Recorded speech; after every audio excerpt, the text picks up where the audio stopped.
Hi viewers, welcome to our channel. ఈ వీడియోలో మనం మెయిన్గా మాట్లాడబోయే విషయం ఏంటంటే వైఎస్ఆర్సీపీ పార్టీ అనేది డబుల్ గేమ్ ఆడుతుంది. కేంద్ర లెవెల్లో రాజకీయం చేయడానికి అంటే సెంట్రల్ లెవెల్ పాలిటిక్స్లో వాళ్ళకి అవసరం ఉన్నప్పుడు ఒక రకంగా, అవసరం లేనప్పుడు ఒక రకంగా, ఈ పార్టీతో అవసరం ఉంటే ఒక రకంగా, ఈ పార్టీతో అవసరం ఉంటే ఒక రకంగా అన్నట్టు వ్యవహరిస్తుంది అనేటట్టు మనకి చాలా కీలకంగా జరుగుతుంది. ఎందుకు ఎలా అనేది ఒకసారి ఒక చిన్న డీటెయిల్డ్గా మనం మాట్లాడుకుందాం. అయితే ఇక్కడ గతంలో అంటే 2019 నుంచి 2024 వరకు కూడా వైఎస్ఆర్సీపీ అనేది అధికారంలో ఉంది. అయితే అప్పుడు జగన్మోహన్ రెడ్డి ఏమన్నారు, కేంద్రం మెడలు వంచేస్తాం, కేంద్రం దగ్గర నుంచి ప్రత్యేక హోదా తీసుకొచ్చేస్తాం, కేంద్రం దగ్గర నుంచి నిధులు రప్పించేస్తాం, కేంద్రం మెడలు వంచి ఏదైనా చేస్తాం అనేటట్టు మాట్లాడారు. కానీ ఏమైంది? ఏమీ కాదు, ఏమీ చేయలేకపోయారు. ఎందుకంటే ఆల్రెడీ బీజేపీకి సరిపడా మద్దతు అనేది ప్రత్యేకించి ఉంది, వీళ్ళ మద్దతు అవసరం లేదు. కనీసం కేంద్రం దగ్గర నుంచి అంత కొట్లాడి అంత ఇబ్బంది లేకపోయినా కానీ, కీలకంగా చూసుకుంటే రాష్ట్రానికి కావాల్సిన నిధులైనా కానీ కనీసం రప్పించుకోలేకపోయారు. ఎప్పుడు జగన్మోహన్ రెడ్డి ఢిల్లీ వెళ్ళినా కానీ కీలకంగా చూసుకుంటే తన కేసుల గురించి ఏదో బుజ్జగించుకు మాట్లాడుకోవడమో అన్నట్టే ఉండేది తప్పితే ఎక్కడా కూడా పోలవరానికో లేదనంటే రాజధాని నిర్మాణానికో లేకపోతే ఇంకో దానికో నిధులు రప్పించుకున్నట్లు ఎక్కడా లేదు. ఇక్కడ కీలకంగా చూసుకుంటే గత 5 ఏళ్ళు కూడా బీజేపీతో స్నేహం ఉంది అని అంటే అలాగా లేదు, పోనీ బీజేపీకి పూర్తిగా వ్యతిరేకంగా ఉంది అని అంటే అలాగా లేదు. ఎందుకనంటే బీజేపీకి వ్యతిరేకమైతే ఖచ్చితంగా కేసుల నేపథ్యంలో జగన్మోహన్ రెడ్డి జైలుకు వెళ్ళే అవకాశం ఉంది, పైగా భయం కూడా ఉంది. లేదు బీజేపీతో పూర్తిగా పొత్తు అన్నట్లయితే అటువంటి ఫ్యాక్టర్ పనిచేయదు. ఎందుకంటే బీజేపీకి ఆల్రెడీ 1 సైడ్ మెజారిటీ అనేది కేంద్రంలో ఉంది కాబట్టి గత 5 ఏళ్ళు కూడా ప్రాబ్లం లేదు. ఇక్కడ జగన్మోహన్ రెడ్డితో పొత్తు పెట్టుకోవడానికి బీజేపీ కూడా అంత ఇంట్రెస్ట్ చూపించదు. ఎందుకంటే ఆల్రెడీ బీజేపీతో పవన్ కళ్యాణ్ పొత్తులో ఉన్నాడు కాబట్టి.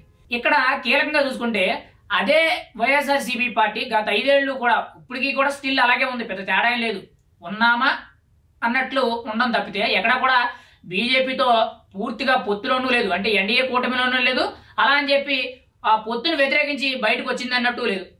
కేవలం ఇక్కడ కీలకంగా చూసుకుంటే ఏదో వాళ్ళకి మనకి కొన్ని సత్సంబంధాలు ఉన్నాయి అనేటట్టు వ్యవహరిస్తుంది తప్పితే ఎక్కడ కూడా బీజేపీతో పూర్తిగా కలవను లేదు, అలా అని చెప్పి పూర్తిగా విడిపోను లేదు. సైలెంట్ గా తేలుకుంటున్న దొంగలాగా చాలా సైలెంట్ గా ఉండడం జరుగుతుంది. ఇక్కడ కీలకంగా చూసుకుంటే అసలు వైఎస్ఆర్సీపీ పార్టీ పుట్టిందే కాంగ్రెస్ పార్టీ నుంచి. అప్పటి నుంచి కూడా అసలు ఈ వైఎస్ఆర్సీపీ పార్టీలో ఉన్నోళ్ళు దాదాపుగా 75% నేతలందరూ కూడా కాంగ్రెస్ పార్టీ వాళ్ళే కీలకంగా చూసుకుంటే. అయితే ఇక్కడ కీలకంగా చూసుకుంటే మొన్న గతంలో అంటే 2024 ఎన్నికలైన తర్వాత జగన్మోహన్ రెడ్డి ఢిల్లీలోని జంతర్ మంతర్లోని జగన్మోహన్ రెడ్డి కొన్ని నిరసనలు చేయడం జరిగింది. ఎందుకు అనంటే రాష్ట్రంలో రాష్ట్రపతి పాలన కావాలి, మా కార్యకర్తలు చంపేస్తున్నారు అనేటట్టు ఇక్కడ ఆంధ్రప్రదేశ్లో చేయవలసింది ఢిల్లీలో వెళ్ళి చేయడం జరిగింది.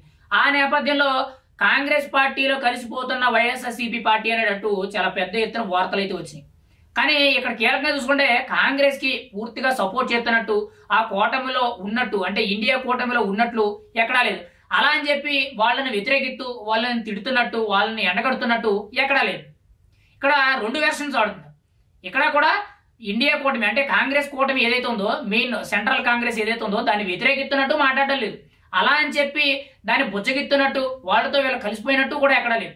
అంటే ఎక్కడ డబుల్ గేమ్ ఆడుతున్నారు, ఎక్కడ డబుల్ గేమ్ ఆడుతున్నారు చూశారు కదా. ఇక్కడ కీలకంగా చూసుకుంటే తాజాగా చూసుకుంటే ఇండియా కూటమి ఏదైతే ఉందో అంటే కాంగ్రెస్ కూటమి ఏదైతే ఉందో దేశంలో మొన్న మహారాష్ట్ర ఎలక్షన్స్ కానీ హర్యానా ఎలక్షన్స్ కానీ ఈ రిజల్ట్ ను బట్టి ఖచ్చితంగా కాంగ్రెస్ కూటమికి అధినాయకత్వం మార్చాలి అనేటట్టు కొంత ఆలోచనలో పడ్డారు. ఇప్పటి వరకు కూడా ఇండియా కూటమి ఏదైతే ఉందో ఈ ఇండియా కూటమికి సంబంధించి మేజర్ ఆఫ్ ది ఇంపార్టెంట్ గా కాంగ్రెస్ పార్టీ ఉండడం జరిగింది. అందులో మెయిన్ గా చూసుకుంటే రాహుల్ గాంధీ గారు, సోనియా గాంధీ గారు, మిగిలిన వ్యక్తులు మల్లికార్జున ఖర్గే గారు వీళ్ళందరూ కూడా ఉండడం జరిగింది. ఏది ఈ ఇండియా కూటమికి పెద్దల కింద. అయితే ఇప్పుడు ఇండియా కూటమిలో చాలా పార్టీలు ఉన్నాయి.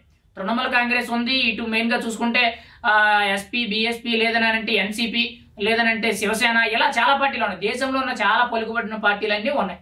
కానీ వీళ్ళందరూ కూడా ఇప్పుడు ఇండియా కూటమికి సంబంధించి ఖచ్చితంగా అధినాయకత్వాన్ని మార్చాలి అంటే రాహుల్ గాంధీని కాకుండా, సోనియా గాంధీని కాకుండా కాంగ్రెస్ పార్టీకి కొంత పక్కన పెట్టి తృణమూల్ కాంగ్రెస్ సీఎమైన మమతా బెనర్జీని ఇండియా కూటమికి అధినాయకత్వం వహిస్తే బాగుంటుంది అనేటట్టు ఆల్రెడీ గత 4-5 రోజుల నుంచి కూడా చాలా పెద్ద ఎత్తున వార్తలు అయితే అవుతున్నాయి. అయితే దీని మీద వైఎస్ఆర్సీపీ పార్టీ నేత, రాజ్యసభ సభ్యుడు విజయసాయి రెడ్డి అయితే తృణమూల్ కాంగ్రెస్ పార్టీ తరపు నుంచి కీలకంగా చూసుకుంటే మమతా బెనర్జీ అయితే ఇండియా కూటమి అధినాయకత్వం బాగుంటుంది, ఆవిడకి ఆ సమర్థత ఉంది అనేటట్టు ఆవిడని పొగడడం జరిగింది. అంటే ఇక్కడ కీలకంగా ఎలా ఉందని అంటే ప్రస్తుతానికి బీజేపీతో ఇటు ఆంధ్రప్రదేశ్లో కూటమి ప్రభుత్వం అంటే టీడీపీ జనసేనలు కలిసి ఉన్నాయి కాబట్టి బీజేపీని కొంత దూరంగానే చూస్తున్నారు. అలా అని చెప్పి విభేదించారు అంటే లేదు, అలా అని చెప్పి పూర్తిగా కలిసిపోయారని లేదు, కొంతవరకు కూడా దూరంగానే ఉంటారు. ఇక్కడ చూసుకుంటే ఇప్పుడు ఇండియా కూటమికి సపోర్ట్ చేస్తున్నట్టు ఇండియా కూటమిలో ఖచ్చితంగా అధినాయకత్వం అనేది మెయిన్ గా తృణమూల్ కాంగ్రెస్ నుంచి మమతా బెనర్జీకి ఆవిడకి అధినాయకత్వం అప్పచెప్పినట్లయితే ఖచ్చితంగా ఇండియా కూటమి అనేది బలపడే అవకాశం ఉందనేటట్టు విజయసాయి రెడ్డి కొన్ని వ్యాఖ్యలు చేశారు ఢిల్లీలో. అంటే ఇక్కడ ఎలా ఉందనంటే ఏ పంతన అంటే నీ పక్క వెళ్తే నీ మాట, నీ పక్క వెళ్తే నీ మాట, నువ్వు నచ్చలేదంటే కొంత దూరం, నువ్వు నచ్చలేదంటే కొంత దూరం అనే విధంగా వైఎస్ఆర్సీపీ ఉంది. అలా అని చెప్పి ఇందులో పూర్తిగా కలవలేదు, ఇందులో పూర్తిగా కలవల, మధ్య రకంగా ఉంది, డబుల్ గేమ్ ఆడుతుంది. ఎక్కడ ఎవరితో అవసరం ఉంటే వాళ్ళను ఉపయోగించుకుంటుంది, వాళ్ళతో అవసరం లేదనుకుంటే కామ్గా ఉంటుంది అనేటట్టు కొంత సమాచారం అయితే వినిపిస్తుంది. ఇక్కడ కీలకంగా చూసుకుంటే వైఎస్ఆర్సీపీ పార్టీ అనేది ఇటు బీజేపీతోనూ పూర్తిగా కలవలేదు, ఇటు కాంగ్రెస్ తోనూ పూర్తిగా కలవలేదు, మధ్య రకాన ఉండి ఎవరితో అవసరం అయితే వాళ్ళతో చర్చలు సంప్రదింపులు, వాళ్ళకి ఆ సిచ్యువేషన్ తగ్గట్టుగా, వాళ్ళ కేసులకు తగ్గట్టుగా, లేదంటే వాళ్ళ పార్టీ విధి విధానాలకు తగ్గట్టుగా వ్యవహరించడం అయితే జరుగుతుంది. అయితే రీసెంట్ గా విజయసాయి రెడ్డి చేసిన వ్యాఖ్యలు ఏవైతే ఉన్నాయో ఆ వ్యాఖ్యల వల్ల చాలా మంది రాజకీయ వర్గాల్లోనే కానీ మీడియా వర్గాల్లో కానీ కొంతవరకు కూడా ఇదే చర్చ నడుస్తుంది. కీలకంగా చూసుకుంటే వైఎస్ఆర్సీపీ పార్టీ అనేది ఏ పార్టీకి సపోర్ట్ చేయడం లేదు, డబుల్ గేమ్ ఆడుతుంది. ఈ పక్క అవసరం ఉంటే వీళ్లతోని, ఈ పక్క అవసరం ఉంటే వీళ్లతోని కూడా వాళ్ళ పనులు ఏవైతే ఉన్నాయో అవి చేయించుకోవడం తప్పితే ఎక్కడా కూడా పూర్తి స్థాయిలో కలిసిపోయిందని, ఎక్కడ కూడా పూర్తి స్థాయిలో వ్యతిరేకించింది అనేటట్టు ఎక్కడా లేదు. ఏదేమైనా కానీ వైఎస్ఆర్సీపీ పార్టీ అనేది రెండు ముక్కలాట, అంటే ఖచ్చితంగా డబుల్ గేమ్ ఆడుతున్నట్లు చాలా క్లియర్ కట్ గా తెలుస్తుంది. ఇక్కడ పూర్తిగా కలిసిపోవడానికి గత 5 ఏళ్లు కూడా బీజేపీతో సన్నిహిత్యం ఉంది, కానీ ఎక్కడా కూడా హద్దులు మీరినంత లేదు, అలా అని చెప్పి పూర్తిగా విడిపోలేదు. ఎప్పటి నుంచో కూడా చూసుకుంటే వైఎస్ఆర్సీపీలో ఉన్న నేతలందరూ కూడా కాంగ్రెస్ పార్టీ నేతలే కీలకంగా చూసుకుంటే. మరి వాళ్ళతో కూడా అలా అని చెప్పి కొన్ని సందర్భాల్లో విభేదించారు అని అంటే అది లేదు. ఎప్పుడో ఆంధ్రప్రదేశ్ విడిపోయినప్పుడు, అంటే తెలంగాణ ఆంధ్రప్రదేశ్ విడిపోయినప్పుడు సమైక్యాంధ్ర కోసం జగన్మోహన్ రెడ్డి సోనియా గాంధీని వ్యతిరేకించాడు అనేటట్టు ఒక మాట తప్పితే ఎక్కడా కూడా పూర్తి స్థాయిలో విభేదించినట్లు ఎక్కడా కనిపించలేదు.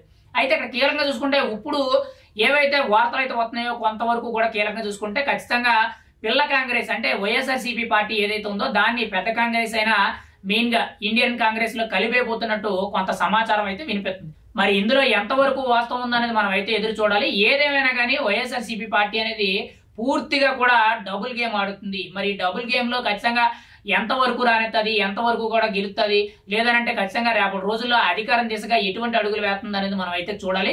ఏదేమైనా కానీ ఇక్కడ డబుల్ గేమ్ అనేది చాలా క్లియర్ కట్ గా తెలుస్తుంది. జగన్మోహన్ రెడ్డి వైఖరో లేదనంటే ఆయన వెనకాలండే కొంతమంది కీలక నేతలు చెప్తున్న వైఖరో మనకైతే తెలియదు. కానీ ఖచ్చితంగా వైఎస్ఆర్సీపీ పార్టీ అనేది సెంట్రల్ లెవెల్లో రాజకీయాలు చేయడానికి, కేంద్ర స్థాయిలో రాజకీయాలు చేయడానికి ఎంతసేపు కూడా డబుల్ గేమే. వన్ సైడ్ గా ఏదో ఒక పక్క నుండి ఖచ్చితంగా అది తప్పు అనేటట్టు లేదనంటే అది రైట్ అనేటట్టు ఏ విధమైన స్టాండ్ అనేది తీసుకోవట్లేదు.